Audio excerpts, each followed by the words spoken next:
Hi,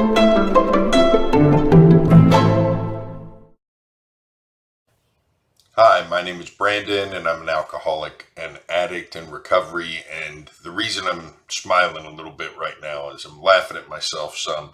I've been feeling a little self-pitiful this morning, and hadn't even really admitted it to myself. And lo and behold, when I came to read a section of Living Sober this morning, it was about, you see that, eliminating self-pity. So let's talk about self-pity some, because this is something that most addicts, most people in general have some passing familiarity with self-pity. But addicts in recovery, we have a special relationship with self-pity. And the book does a great job of laying it out there. So let me just read some from the book and talk about this. This emotion is so ugly that no one in his or her right mind wants to admit feeling it. Even when sober, many of us are clever at hiding from ourselves the fact that we are in a mess of self-pity. So true. I get so clever at hiding the fact that I'm just feeling pitiful when I'm in self-pity. You know, I can easily find 1,000 different reasons why I feel the way I feel, that, and none of them have to do with me just feeling self-pitiful. So let's see what they say about that. We do not like at all being told that our self-pity shows, and we are quick to argue that we are experiencing some other emotion, not that loathsome poor meism. Or we can, in a second, find a baker's dozen of perfectly legitimate reasons for feeling somewhat sorry for ourselves.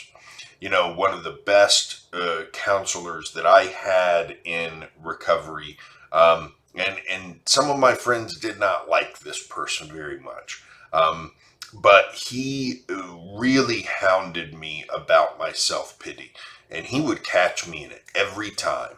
And I would talk about, I'm feeling this way, I'm feeling this way. And he would call me out on it. He said, "Oh, poor me, poor me. You need to cut that out, Mr. Hart." And it was some of the best advice I got. And it's helped me realize that I have to pay attention to these feelings that I label them as being irritated with someone else, and I'll often find a legitimate reason to be irritated with that person. And it's self-pity. I got to figure out how to get out of that emotion instead. So, reading on, it says, hanging over us after detoxification is the comfortably familiar feeling of suffering. Self-pity is an enticing swamp. Seeking into it takes so much less effort than hope or faith or just plain moving. So true. It's so easy to sit around feeling sorry for yourself. And it's something that we all have a lot of practice in. You know, we used to feel sorry for ourselves, use that as an excuse to comfort ourselves with a bottle or a bong or any other litany of drugs that we used to try.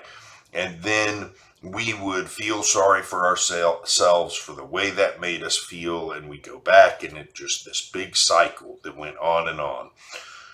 Alcoholics are not unique in this. Everyone who can recall a childhood pain or illness can probably remember too the relief of crying over how bad we felt and the somewhat perverse satisfaction of rejecting all comforting.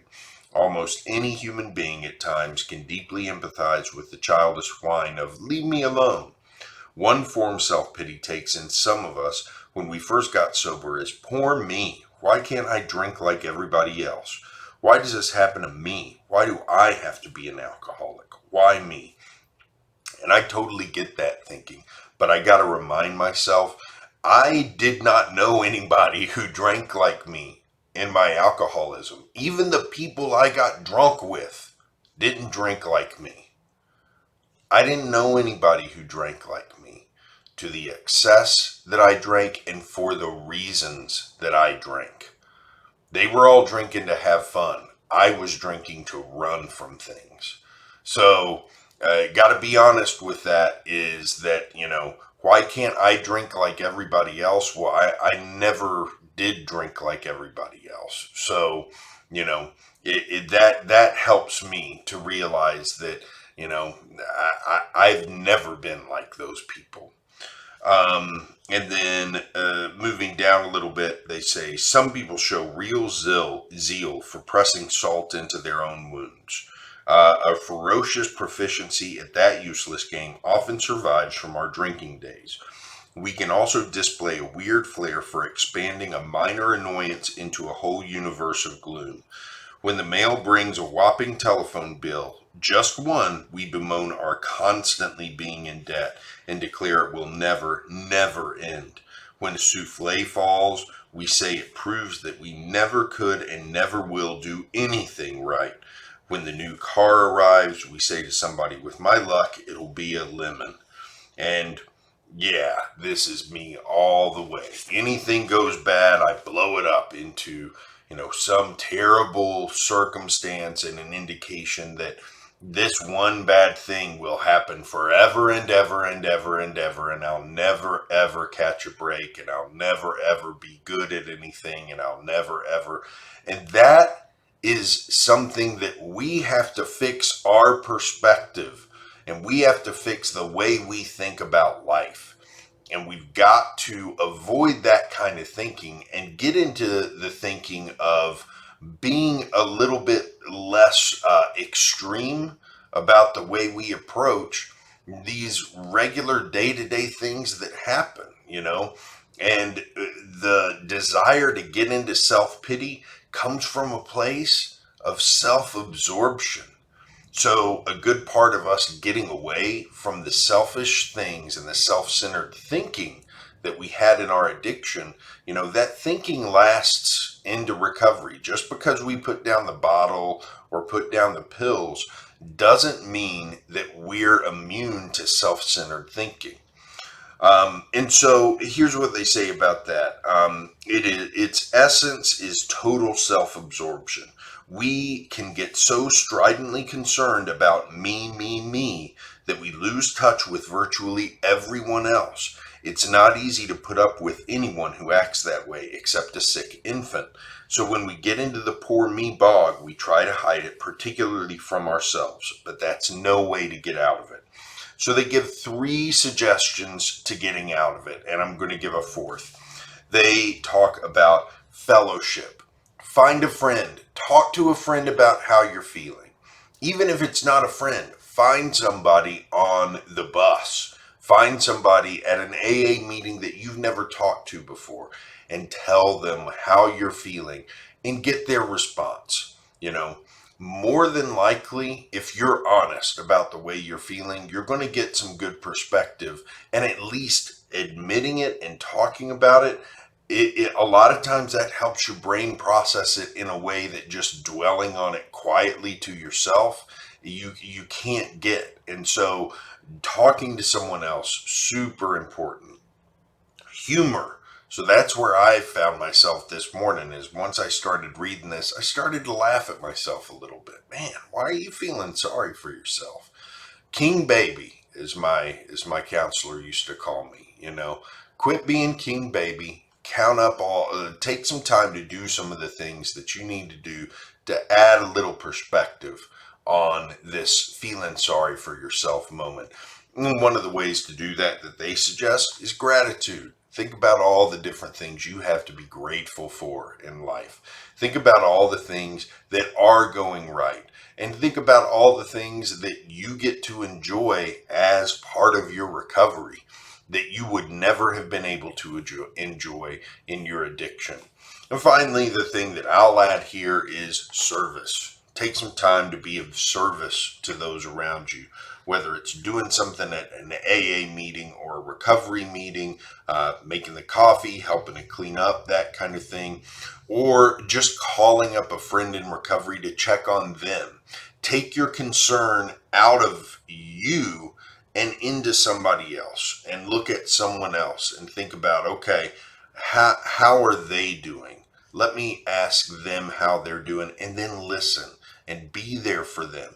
And if they've got problems, if they're in self-pity, be a sympathetic ear for them and try to be a good friend and be there for them.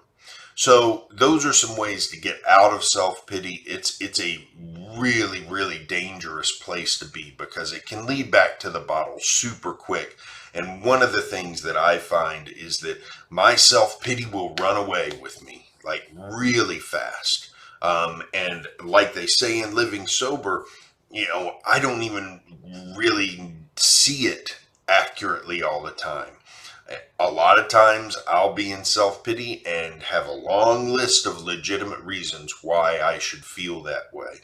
And so it takes some practice to recognize this emotion and be honest with yourself about it and really key in on, okay, what can I do to get out of this rather than doing what I'm used to doing, which is wallowing in it. But wallowing in self pity does nobody any good. It doesn't help you. It doesn't build you up at all. It doesn't do any good for the people around you. And even if someone did recognize how bad you were feeling and came and tried to comfort you, your most likely reaction is going to be to tell them to go away. So it's really in all aspects a very useless emotion, but one that we engage in a lot as addicts.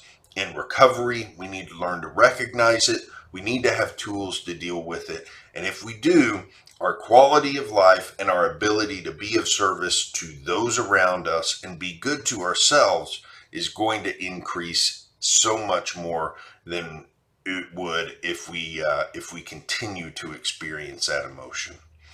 Hope you all have a good day. Don't be King Baby today. I know I will do my best not to be King Baby today, and I'll see you back here tomorrow with a report about how it went. Thanks.